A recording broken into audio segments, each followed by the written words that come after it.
Hello and welcome to Better Business Bureau's Smart Consumer Program. Hardly a day goes by without hearing about scams. We refer to hackers, imposters, people who call you pretending to be a debt collector, someone posing as someone from a public utility, a physician's office, or financial institution, and that's just to name a few. We call them scammers, but let's make no mistake, these are criminals, and some are part of a large criminal enterprise, some based in this country or halfway around the globe. In a way, it's easy money for them. They don't have to break into our homes or hold us up to get what they want. In years gone by, their main target was stolen credit cards or credit card information. But now they're also focusing on personal information. It's much more valuable because by stealing someone's identification, they can churn out several credit cards and obtain lines of credit information or counterfeit documents and even more. So in this episode, we will be looking at common criminal activities, or scams, and how to protect ourselves. So let's get right to it. Scammers' tools. They appeal to our fear and urgency. Fear is probably one of the strongest ones, and a good example is when someone pretends they're from a public utility and threatens to turn off your power unless you pay them right away. Our generosity, we want to give to charity, but a lot of fake charities tend to pop up anytime that there's some sort of a calamity, whether man-made or natural. Our desire to get something for nothing. It happens a lot. Free lotteries, free trips, nothing for nothing, something for nothing absolutely doesn't make any sense. Our trust. A lot of us are from a generation where we're told not to slam the door on somebody or to put down the phone, and a lot of them know this. And the headlines. And when you're talking about the headlines, that means scammers will watch to see whether or not there's been something recent that they can use to piggyback on, such as some sort of a tragedy, depending on the season. We have seasonal scams, like in the summer, there'll be people who want to do work on your home, and they may not be qualified or insured and licensed with the state of Connecticut. So let's move on to the next slide. How to protect yourself from most scams. And we're going to repeat this because from this one slide alone, and from today's show, you will see that you can protect yourself from these scams. Number one, don't do business over the phone or at your front door, because you don't know who's calling, and caller ID is notoriously unreliable. So whether they claim they're from a charity or from, again, any financial institution or professional, just put down the phone. Never give out any personal information to anyone who calls, even if it may be one of those institutions or professionals. Call back and make sure that you are in fact speaking with them. Ignore emails with links and attachments. If you don't know who the email is from, just delete it. If it has a friend's name on it and a subject line that doesn't make sense, or just a link in it, that means their account was hacked, and that if you click on that link, you'll either get a virus or get taken to a website that wants you to click on a link and may take you to a lookalike site and take your personal information. And only use secure payment methods. And that's whether you're in a store or online. And by secure payment methods, we mean a credit card or an online service to help you pay. If you use a debit card and there's some sort of a problem, like a data breach, if you've been using a debit card, that information is available to someone who can literally empty whatever account is linked to your debit card, such as your savings or your checking account. So if you are dealing with somebody who demands to be paid in some sort of an untraceable method, such as a wire transfer or a loaded gift card or cashier's check, move away from it, because those are ways that your money disappears, and so does the perpetrator. Moving on. Common scams. You've probably heard of most of these. The IRS scams, these are all imposter scams. Police, financial institutions. The police one, for example, is they'll call and pretend they're raising money for a police cause, the brotherhood, those types of things. Financial institutions, they do not solicit donations, by the way, over the telephone or any way like that. Charity fraud, best thing to do is if you get a solicitation for charity or you want to give, then look up the charity yourself rather than answering an appeal on the telephone. Identity theft, we are going to deal with that in depth in a couple of minutes. Medical identity theft, that started when the Affordable Health Care Act came into effect. People were receiving calls being told they would be losing whatever protection they had if they didn't provide certain personal information, medical insurance, those types of things. Be very careful with your insurance information, because someone else can end up using it for conditions that you don't have, and that can create all sorts of problems as well. The relative in distress, it's called the grandparent scam. It basically involves someone calling and saying, hi grandma, do you know who this is? And if grandma says, yeah, it's Jimmy, they'll say, yeah, it's Jimmy. Can you wire me some money? I've been in an accident or I've been arrested. And they may even have a supposed police officer or a doctor on the phone who's part of the scam. So if they give you a telephone number to call back, ask them what police department or hospital they're coming from. And check, of course, with your children and nieces and nephews and so on. Mystery shopping scams and working at home scams. There are some legitimate work at home opportunities, but the sorts of things we hear about or we see ads for or we see links for on social media, those are not the kinds of things you want to do, because consumers tell law enforcement and Better Business Bureau that if, for example, their job is to assemble arts and crafts and then give them back to the people who are selling them, they'll be rejected and they're told, sorry, this work isn't good enough. In addition, for many of the work-at-home scams, you'll be asked to pay money up front in order to pay for materials, and that's just not acceptable. So look on the internet and do some research to find out legitimate scams. And again, something like medical billing you'll see a lot of. That's not the type of thing that's farmed out to people as work at home. Moving on, we have common scams still, the foreign lotteries and sweepstakes. I'm sure there are a bunch of billionaires watching this right now, from the offers to inherit money from a king on some continent, provided you pay a couple $1,000s. Home repair or improvement scams, people come up to your front door and they say, we are offering a good deal today only if you sign right here. And Better Business Bureau recommends that you never sign a contract at your front door. And in fact, if you want, you definitely should take their information to research them and find out if they have any sort of record of poor marketplace behavior. We have those front door scams, paving, cleanup, roofing, and magazines. Magazines is an interesting one because students will show up at your door. They are trying to put themselves through a college or university, and they don't know that they're an unwilling victim of somebody around the corner that they're working for who's taking copies of people's checks and their credit cards. So though the students themselves are not doing anything illegal, think twice. Again, if you want magazines, go on websites and order them yourselves. Storm chasers, these are the unqualified and unlicensed contractors. They'll offer you a great deal, but do you really want somebody who's unqualified or uninsured to be working on your electrical system and those sorts of things? Overpayment scams and counterfeit checks. This is involved in a number of scams. When you get a check from somebody saying, oops, I overpaid, would you mind wiring back a portion of that to me? The check can be deposited. It will be accepted at first at the bank, but a couple of days later or a week or two, that check will bounce when it gets to the clearinghouse, and you're out not only that money and the money that you sent to the individual by wire transfer or however else they wanted, but also the fees that you'll get hit with for having an NSF check. On to our next slide, more common scams. We could go on here for a week like this. Fake employment offers. Somebody offers you a job over the telephone. They say they've seen your resume online, and they'll offer you a job sight unseen, no face-to-face meeting. And they'll ask for your social security number and banking information, supposedly to set up direct deposit, and the social security number as well to register you with the Internal Revenue Service. Advanced fee loan scams. They ask you to pay in advance to get a loan. Well, if you pay in advance and they say, sorry, we can't help you, we weren't able to help you, you just lost a whole pile of money. There are free credit repair services, and the reason repair is in quotation marks is because many of these services, again, they'll take money up front and they may just come back and say, sorry, we can't do anything. But even worse, they sometimes will encourage people to not pay certain statements because they're taking care of the problem. And that can obviously really mess up your credit score.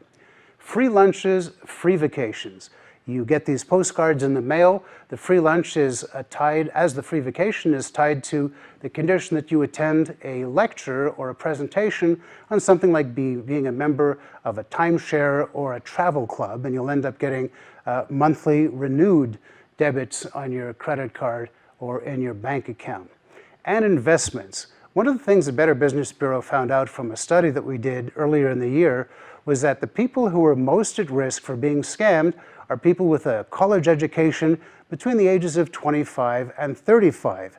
But their dollar losses were also the highest, and that's because they would take chances, thinking, well, I'm educated, I can go into this investment and I won't lose any money. And unfortunately, we know there have been some huge breakdowns with people who've put money. Supposedly, it received endorsement from some famous people and very rich investors, but it went bust when they found out it was a consumer. It was how do we say, a pyramid scam, those types of things. Get investment advice and don't just go with a tip that somebody gives you, no matter how well they know you or you know them, because even though they may have done well in the past, they could still be looped into a scam as well, and you could unwittingly become part of that. More scams, Western Union, MoneyGram. If anyone demands that type of payment online, walk away. Again, you won't be able to get that money back. Telephone bill cramming. This is a reason to watch all of your utility statements, because that's when a third party puts charges on your bill. It's not easily identified. It'll be a charge for something that seems like it's for a joke of the day or dating tips, those types of things. And unfortunately, that was created when we had the choice of long-distance carriers to choose. The telephone companies had to allow them a way of putting those charges on a bill. And unfortunately, it's been used by some unscrupulous people. And the telephone companies know this, and they're working on it. Robocalls. If I had $1 for every time somebody has complained about robocalls, I'd be very rich indeed. Robocalls are very tough. It's a daunting thing to take care of, to prevent. They call you in the middle of the night, at dinner time, and usually you hear a 1-second pause and then you hear their pitch. Now, if their pitch involves pressing 1 to speak to a customer service agent or press number 2 to get taken off the list, we promise you, if you press either of those buttons, your number will be sold to what's called a suckers list, because it means you're amenable to receiving these kinds of phone calls. Phony loan collectors. It could be a legitimate loan that you've already paid off, or someone else's loan, or a complete scam. If you get a call from one of these folks, you can tell them not to call you anymore and demand a proof, a document from them showing who you supposedly owe the money to, and make sure that it's legitimate. And hotel in the middle of the night scams. This is something actually that happened to me when I was at a hotel. One of them was I received a phone call saying, this is the front desk. Unfortunately, we've had some computer problems and we'd like to just get your credit card number and 3-digit security code off the back. And that was supposedly the front desk. Well, it wasn't. It was somebody calling from outside of the hotel trying to get as much information as they could. So you won't receive a call like that from a hotel or any reputable entity that you're going to. And the other thing is, I was amazed that I received a flyer under my door. That happens sometimes. And this one was for a local restaurant. And it looked great. The food was wonderful in the photographs, because I never got a chance to see the food. They left a telephone number on there. I called them up, gave them my credit card, and nothing ever happened. I never got the food. So if somebody slips something under your door and it comes from someone other than the hotel, ignore it. And just check all these things out with the hotel before you get there to find out if they had any sort of problems like these. Next, let's move on to how to protect yourself from most scams. And we said this at the beginning. Don't do business over the phone or at your front door. Never give out any personal information or financial information to anyone who calls, unless you have an established relationship, or even better, somebody who you deal with and that you have actually called in advance, a call that you've initiated. Ignore emails with links and attachments. I received one telling me that one of my beloved friends had passed away, and all I had to do was open up a file that was attached to find out who it was. It was a scam. And the attachments, they may offer you a link or an attachment. The link, if you click on it, again, can take you to a site that will do some very nasty things to your computer. Use smart passwords. If your password is 1234, 12345, password, let me in, then you're using some of the top 10 worst passwords that you can use. It's got to be a collection, a mixture of upper and lowercase letters, and preferably put a number in there and a symbol, like an @ symbol or a $sign. And if you don't want to have to create a complex password like that, use the same password but change the symbol at the beginning and the end. So if, for example, you want to log on to your banking site, you might put a $sign at the beginning or the end of that password. Read up more about it because you don't want to get stuck with somebody hacking into your password. Another reason it's important is in the event of a data breach, if somebody gets your email and your password and you've been using them for several different sites, you can bet your bottom dollar they will be going to the most common sites we go to and trying that combination. And finally, only use those secure payment methods that we were talking about, and especially online. Some folks wonder whether or not the chip, the computer chip on the credit card will protect us. Not necessarily, and not for online commerce. One of the biggest problems that we talk about is identity theft. It is one of the top, most complained about types of fraud that there is. And here are the components of it. Here's what they're looking for. Your social security number, we know that, your date of birth, your mother's maiden name, your driver's license, and the name of your financial institution and your service providers. Now, they do not need all of that information in order to put together a profile of who you are. They can take one of them or two of them, do their research online, and unfortunately, there are places they can get other information and put that together to steal your identity.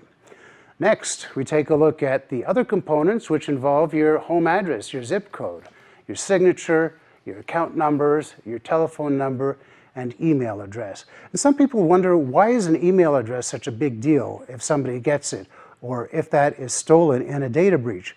Well, if somebody can log on to your email account, they can find out if you've got correspondence between you and your bank. They can find out who your doctor is. They can find out all sorts of personal information that they can mine to help perpetrate identity theft. Moving on to the next slide. The sources are unsecured online transactions.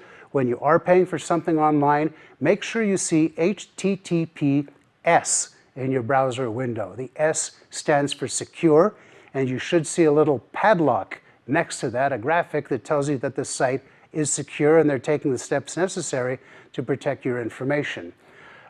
Giving out information over the telephone, online, and through the mail, we mentioned that before, those are key ways of getting information, and signing up for products or services. This is an important one because every time you give out your telephone number, your address, your email address, you don't know how that information is going to be used. It should be disclosed. It normally is disclosed by financial institutions, for example, but you want to know how that information is going to be used. And what I do and what we recommend is to open up a second email account, and that way spam email and email when you had to sign up to get onto a website for a discount card, those won't be mixed in with all of your personal private emails, and that'll save you a lot of trouble as well. The primary source of identity theft, you might think it's high-tech methods. It is not. The majority, 87%, is through low-tech methods. It's usually a crime of contact. And by a crime of contact, we mean pickpockets and purse snatchers are still alive, and they're out there in the stores now and in the parking lots. And we encourage you to be aware of your surroundings, because if you're standing at the cash register, you see people in line who are texting or have a blank look on their faces or are looking at their kids. And people at the cash register will sometimes put their wallet down or leave their credit card visible. And it just takes a second for someone to jump into the store, grab your card or your wallet and purse, and take off. So be aware of your surroundings, and also in the parking lot when you go to and from the stores or the mall. Source of ID theft, your wallet or purse, your mailbox, and you can also have pre-approved credit cards put in your mailbox as well. You should try and stop that with your credit card issuer, because people may pass by, grab that, fill out the application, and then steal your credit card and go on a party. Your trash, you should have at the very least a shredding machine. If you don't, unfortunately in 2016, almost 2017, we just can't throw things out in the trash that are secure, that are not secured, because people do what's called dumpster diving. And you'd be surprised at the quality of information that people can find in your trash. Your computer, another source of identity theft. It's one thing for you to have antivirus and anti-malware software on your computer, but it's not going to do you much good if you don't update it every week and if you don't scam every single week. And your home. If you leave your passport calculations, not your passport, your income tax information lying around your home, or sheets that you use to calculate, or you leave it in your car, you're taking a big chance. So these are some of the things that we can do to protect ourselves. Be very careful about who we give our information out to, and err on the side of caution. Signs of ID theft: your bills or statements stop arriving, and in fact, new credit card statements will start arriving. You'll be turned down for a loan or a line of credit. Your medical insurance may not be accepted, or police show up at your door. That's right, and the reason that happens is because if somebody is using your identity and they've obtained a driver's license, a phony one, and they commit a crime, the police are going to go after the name and the address that's on your driver's license. So these are some of the compelling reasons to take necessary steps to protect your ID. Err on the side of caution. Remember, government and financial institutions already have your personal information. If they send you an email, delete it, no matter how authentic it looks. Don't wire money to someone you don't know. Western Union and MoneyGram are wonderful companies, but they can't help you if you're sending money to someone you don't know. In several cases, they will ask, do you know who you're sending this to? It's a large amount of money, and they are intervening and have saved people thousands and thousands of dollars in fraud. And never, ever give out personal information to people or institutions that you don't know or haven't verified. Don't let somebody frighten you on the telephone and claim they're going to send the police after you because you have not followed their instructions. They might claim that there's a problem with not only your utility, but they could say you didn't show up for jury duty, and that if you don't give them your credit card information or an untraceable method, that they will get a bailiff or a police officer to your door. It simply does not work like that. Let's move on to the next one, internet fraud. And the goals there are to, as we mentioned, if you click, you'll end up on a lookalike page from a legitimate business or government institution, and it'll ask for personal information. We always know where that goes. You can end up with a password. Let's deal a virus. Let's deal quickly with that. When you have a virus, one of the things that's in them now is what's called a keystroke logger. And it can go into your computer, get your contacts, other personal information, and also look at everything that you type into your keyboard and where you go in your browser. Finally, obtain personal information. Watch out for that, and get anyone who tries to get a credit card or bank account information from you, don't do it over the phone or otherwise. Well, that does it for this episode of BBB Smart Consumer. We had a lot of information in there. Thank you so much for joining us today. And the most helpful thing you can do is share this information with your family, friends, colleagues, and neighbors. We'd like to thank you for joining us and allowing us into your home. And we look forward to seeing you next time on Better Business Bureau Smart Consumer.